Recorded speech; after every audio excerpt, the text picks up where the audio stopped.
ปลาแต่เบาลิคนดีจังเลยเข้าพัดเนาะพักกันที่แบบลูกมาแม่ลูกขับยังใครชื่อเขาใช่ได้จ้ะไปกันที่เขาเลยเอาแล้วไปกินไปข้าวผัด ทุญ่าแหละทุญ่าก่อน อะไรเนี่ยจะค่อยซิมอะไรเนี่ยแม่นบ่แซ่บเลยเอาไปให้ร้านเลยป่ะจันว่าแซ่บแท้ป่ะบ่ได้เรือได้มึงหลายไอ้ซิมจังหน่อยเฮ้ยเดี๋ยวกินด้วยสิให้กินด้วยสิวะซิมเบิ้งจังหน่อยถึงปิดเดี๋ยวค่อยไปสัมภาษณ์คู่สมหวังบ่เด้อคู่สมหวังพาดกันเนาะได้เดี๋ยวเยี่ยมคนแมวเอาไปสัมภาษณ์คุณสมหวังก็ได้แมวไผนี่แมวนี่ตัวนี้บ่มันนี่กีแม็กบ่แล้วเรียกบ่ได้มาบ่ยังเราไปนั้นอย่าลืมกดติดตามเพื่อเป็นกำลังใจให้ผมด้วยนะครับทุกคนขอบคุณมากๆเปิดภาพขึ้นอ๋อตุแสนกำลังลงจากรถพี่น้องเลยสบายดีเด้อทางน่ะสบายดีมาผู้เดียววะเอ้าทางนั้นเป็นยังไงน่ะอ๋อโตเป็นยังไงนี่เนาะกำลังจูจีกันสบายดีเด้อเป็นได้ผู้ชายมาได้ใช้มานี่มาตะเข็มทางมื้อนั้นคือบ่แม่นแบบนี้วะแบบไรน่ะคนน้อยจอยกว่านี่วะคือบ่แม่นคนนี้หั่นนะแบบไหนเคยตัวนี้ดิคือต่ำกว่านี่มื้อนั้นน่ะผู้นั้นน่ะไปสิได้น้องบ่ผู้นั้นน่ะโอ้ยเนาะคนเดียวนี่แล้วบ่ถามลีได้บ่จิตน้องบ่มื้อนั้นน่ะน้องชาเจ้าติไผเท่าฮะแม่นแล้วหยอกไปเข้าห้องสบายดีมาวันนี้เนาะเอานางเอกมาเนาะนางเอกมานำมานี่มาตักกินก่อนพี่น้องเอ้ยมาแต่คือใหม่แท้นี่ตัวฮะตัวจะได้ความทันเนาะคือใหม่แท้วันนี้พ่อเชนย่านเบาคำหนาวรถมื้อนี้ค่อยได้รถมานั้นท้ายรถนะเอาอีกแล้วเอาขึ้นรถเลยอ่ะได้เรียนบอกคนนี้ฮะได้เรียนบอกคนนี้3เหรียญเอาขึ้นเรื่อยหลายสบายดีบ่ครับล่ะสบายดีป้าหามรถลงใครสิเป็นผู้โชคดีนี่หรือบ่หามบ่หามมื้อนี้นะจังหน่อยจะได้หามขึ้นเจ้าไปใช่ปะผู้เจ้ารถนะหาได้กว่าเจ้าก็ได้ได้ยังมาเซอร์ไพรส์ทีมงานมานี่ผมนี่ไงฮะผมมีบ่คุยกันจะได้ด้วยทั้งนี้สบายดีสิได้บ่ครับล่ะเอ้าได้ส่งแบบใดดิส่งแตงนะฮะคือเฮ็ดเด็กแนวแท้นี่มาเขาเพื่อได้มาเขาเพื่ออะไรจะมียังอยู่เคยกินเนี่ยเอาไม่เพื่อเขาก็ได้ยินข่าวว่าเซนบอกว่าเขาเพื่อเด้อ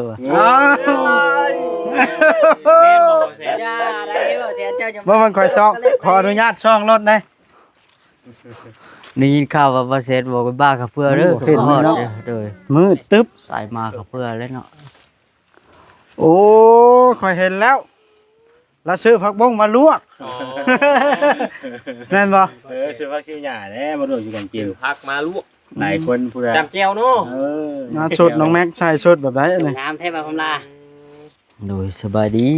กินข้าวแล้วน้องน่ะพากันบ่นั่นบ่นั่งก็เห็นเนาะไปนั่งเตียงไปเชิญลีกทางนะลีกกระเล็ดเนาะ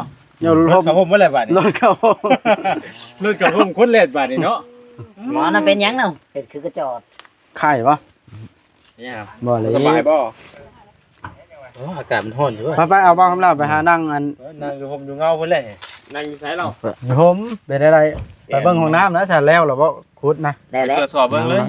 ยังน้อยเดียวปลาแต่เบาลิคนดีจังเลยเข้าพัดเนาะพักกันที่ลูกมาแม่ลูกขับยังใครชื่อเขาใช่ได้จ้ะไปกันที่เขาเลยเอาแล้วไปกินไปข้าวผัดทุญ่าแหละทุญ่าก่อนได้เนี่ยจะค่อยซิมอะไรเนี่ยแม่นบ่แซ่บเลยเอาไปให้ร้านเลยป่ะจันว่าแซ่บแท้ป่ะบ่ได้เรือได้มึงหลายไอ้ซิมจังหน่อยเฮ้ยเดี๋ยวกินด้วยสิให้กินด้วยสิวะซิมเบิ้งจังหน่อยถึงปิดเดี๋ยวค่อยไปสัมภาษณ์คู่สมหวังบ่เด้อคู่สมหวังพาดกันเนาะได้เดี๋ยว เหยียบพันแมวเอาไปสัมภาษณ์คุณสมหวังก็ได้ แมวไผนี่ แมว แมวนี่ ตัวนี้บ่มันนี่ กีแม็ก บ่แล้ว เอาเองบ่ได้มาบ่ ยัง เวียง เราไปนั้นเมื่อไหร่บาจิตรถคอยนะไปต่ำยังจะว่านะ เป็นได้ทำนี่นะ มันอันชาวซีดแห้งเด้อันนี้ก็ออกมันน่ะมาซื้อกาว3Mมาติดจ้ะ อยากมานำผม เฮ้ยเห็นว่าคำหลังว่าว่า เฮ้ยว่าเท่าไหร่ซะมันห่างกันแล้วเท่าไหร่แล้วอายุดิมันห่างกันดิเห็นว่าเท่าไหร่กันได้จะเอาไหม บ่หานี่เฮียซื่อๆก็ได้ เอานัดมาใช้ น้ำพุ่นน่ะ บ่ได้ใช้น็อตใช้กาว3M จะได้เมื่อวานนี่นะกาวเนาะ อ่า ไปเห็นเจ้าฮู้เลย มันมีลายมัน ว่าจะซื้อรถใหม่บ่ บ่ลองเบิ่งซื่อ ร้องเมืองบ่ เด้อ มันต้องมาใช่เลย ต้องใช้รถคอยอย่าลงบ่จ้อย มันดึงบ่ลงมันสิตกมัน อย่า คา เฮ็ด น้ อย่าเฮ็ด ำคาเครือนี่ เนาะพอลูกแพทย์ แม่นเขาเห็นคลิปร็อกบาวคำลาแล้วขึ้นไปนั่งแล้วว่าออกรถใหม่ว่ะ แม่นบ่ จักแล้ว ถามแล้วเลย แล้วเข้าแล้วก็ออก เด้อ คือประเทศไทยเพิ่นให้ระวังเนาะ 300,000นึงว่า 300,000 นะพาเราไปพุ่นน่ะ พอซื้ออยู่เนาะมาพี่บ่าวลามาพี่ ไปเพื่อนของน้ามาไหม ไปเบิ่งห้องน้ำหมดเฮา ทหารแล้ว เดี๋ยวมาแล้วน้องแม็กนะมันแดดนะ ก็ต่อมีโชคดีกับมานำมื้อนี้ ว้าแต่รถมีแต่รถมันนี่เซล่าอยู่เบิ่งได้ รถใหญ่ๆเนาะ เกินอยู่เนาะ เกือบแล้วบอกคำลาว่า หึ เลิกพอดีบ่ โอ้ยังแต่ซ้อนขึ้นกระปั๊บวางนี่เห็นเพียง เฉาะลงนี่นี่ เออ เดี๋ยวได้อยู่บ่ สองมุมบ่ได้มันบ่ได้กว้างปาน เดี๋ยวมันเลิกแห้งเด้นี่ให้มันบ่เลิกโพดบ่นี่ พอดีแล้ว ฮะ ต้องให้มันโผล่เนาะ อือ โผล่ประมาณครึ่งท่อ เดี๋ยว จักท่อนละท่อน่ะ หก โหพุ่นแล้ว ตกน่ะพอดีแล้ว มาตรฐานห้องน้ำ แม่นพอดี คำบุคำเดี๋ยวไปสร้างเครื่องก่อนคันเงินบ่พอหรือว่าในใดกาเสียนแจ้ง FC ไปอีก หรือว่าแจ้งด้วยพิมพ์หากว่าพอแล้วไล่เบิ่ง เป็นได้เอาน้ำไปสิแล้วบ่ ยังตัวนี้อยู่หมฮ้อนแฮง หลังจากแต่ข่อยเมื่อแล้วเจ้าก็ใส่เนาะ โดย โอน แดดอ่อนพุ่นแล้วจังสวานอีก สบายดีบ่คำลา แล้ว สบายดี คือเก่งแท้บ่คำลา ไปฮ้อนแดดนี่ให้ไปทักทายหลายคนพุ่นนั้นมันฮ้อนนี่ ไปอยู่ร่วมกันหลายคน ไป ตุ ตู้ ก ติ บ่ พุ่นแล้วไปพุ่นล่ะ น้ำมูกพุ่น น้ำมูกมันฮ้อน เวลานี่บ่แม่นแนว ได้เสื้อไหมใช้บ่าคำล่ะนี่ เสื้อตุชิด เออแมวหลายแท้นี่ แมวน้อยเนาะ เอาบ่าคำล่ะเลาะเบิ่งดูรถภายในมาจอดเตือนอยู่นี่เลาะเบิ่งแต่ละคันฮอบแล้วจังย่างไว้อันนั้น ดอกเอาไว้บ่คำลา อันนี้รถบ่บอสนี่ จำได้เนาะเจ้าเนาะ อันนั้นได้ชาอยู่ทั้งรถด้วยค่ะ ได้แจพ่อบ่ ในกระเจเฮา เอาไปแจ๊กไปเขาแจ๊ก รถไฟชาอยู่ทั้งนี่ รถบ่จ้อยอันนี้ บ่จอยแล้วชื่อเด้ อันนี้ได้ชาละ รถบ่เสน เราจื้อคันนั้นเด้ บ่จิต เออจื้อได้เสยเฮ้ยไปนั่งอยู่เตียงน้ำกันหลายคนเนาะ อันนี้ผู้ใดฉันอันนี้ บ่บอส ถามน้องแม็กเนาะ ฉันว่าเราบ่เจอ มานั่งล้มกันหยุดน้ำเอาจิตพี่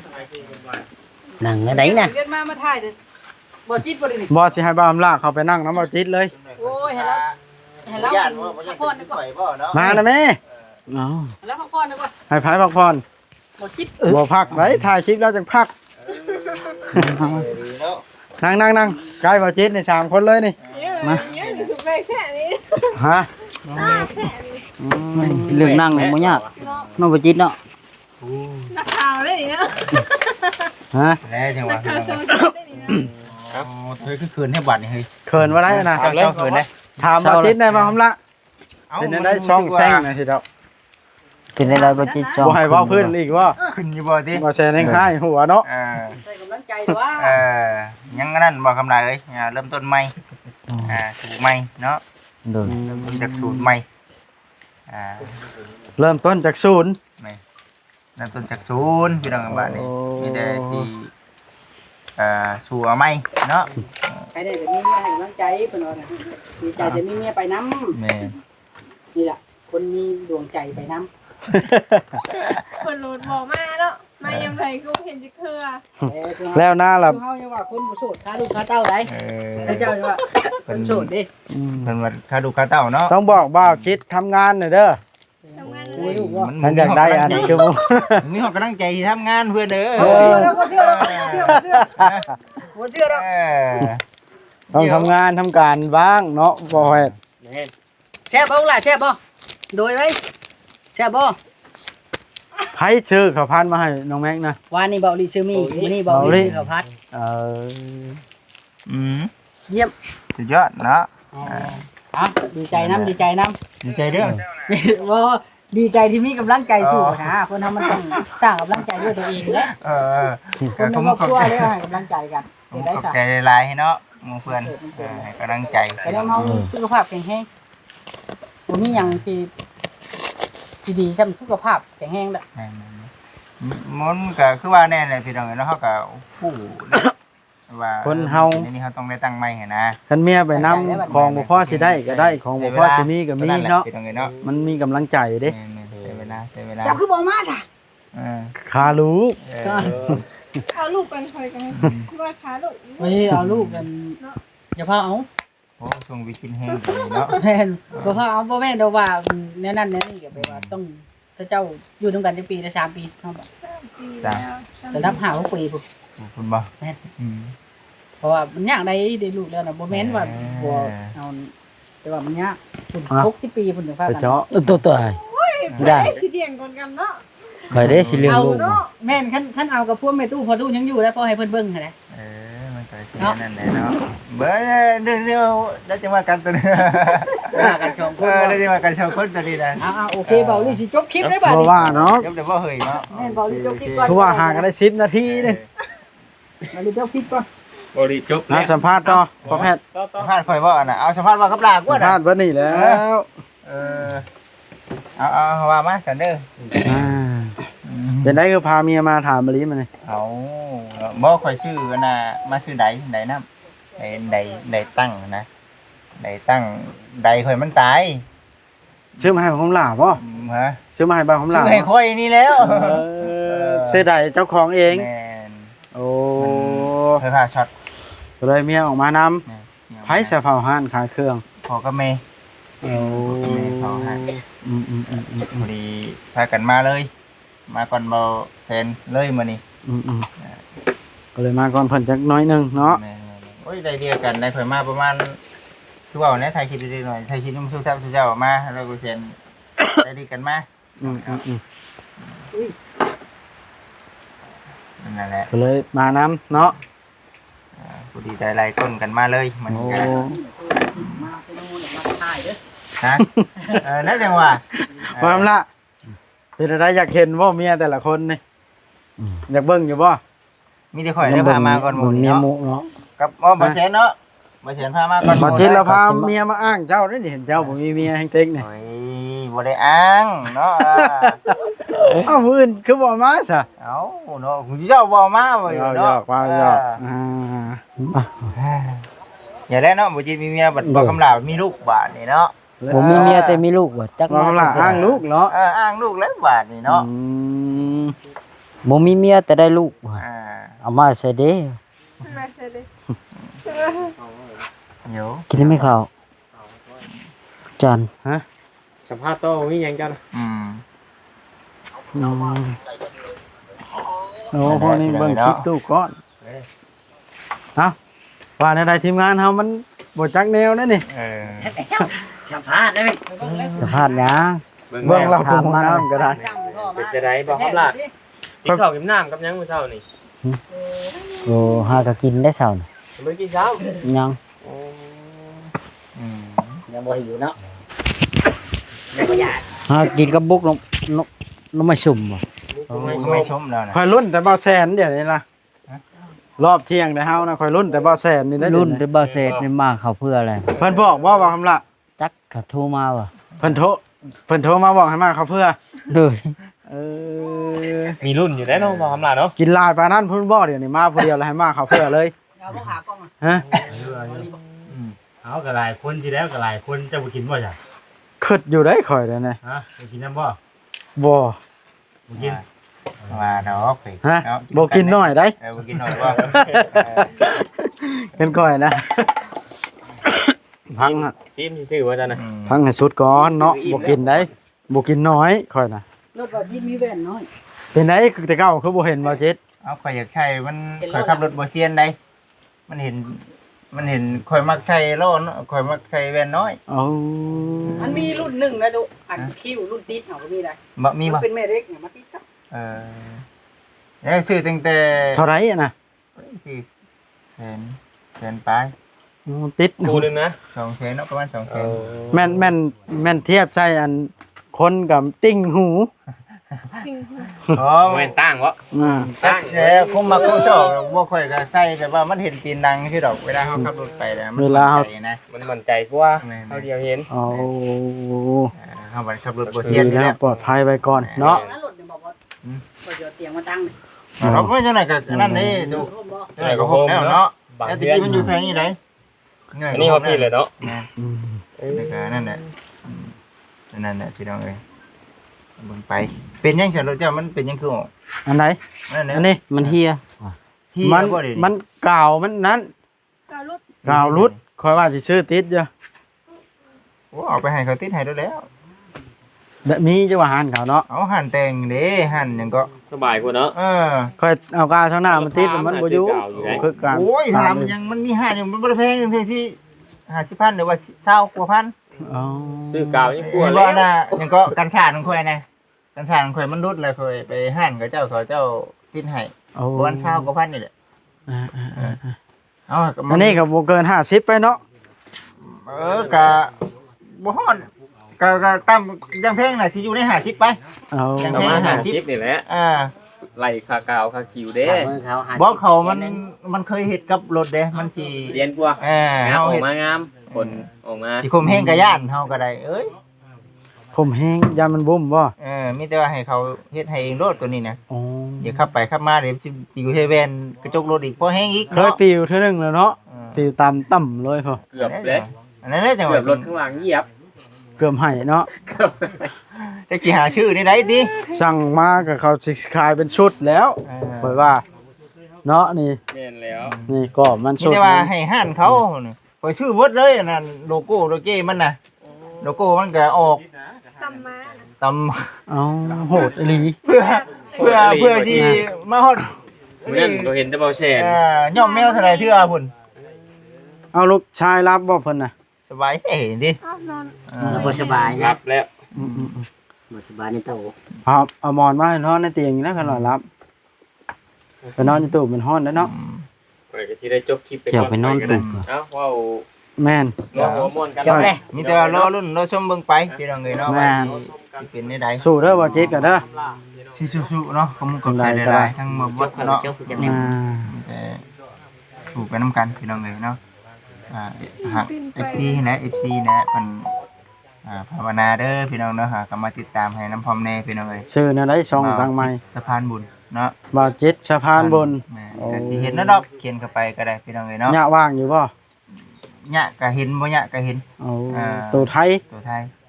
เขียนไปเลยอักษรไทยพี่น้องเลยเนาะสายบุญพร้อมบ่จิตสายบุญบ่จิตสะพานบุญ เอา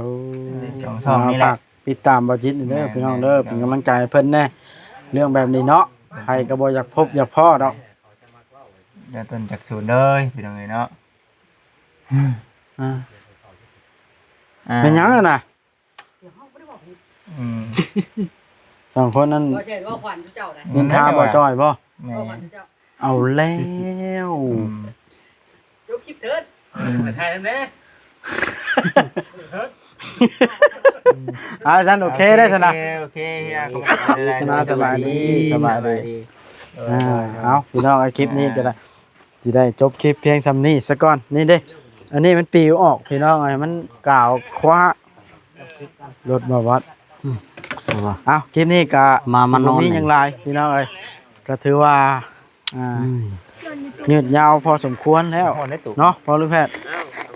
เนาะ ไปนอน อันใด เปิด ที่ว่าผิดพลาดหรือว่าพังบ่ม่วนนวลหูก็กราบขอโทษขออภัยนำ ไปเด้อพี่น้องที่ว่าทางเขาเฮ็ดบ่ เหมาะสม บ่งามบ่เห เนาะ มาะสม มา ขอโทษขออภัย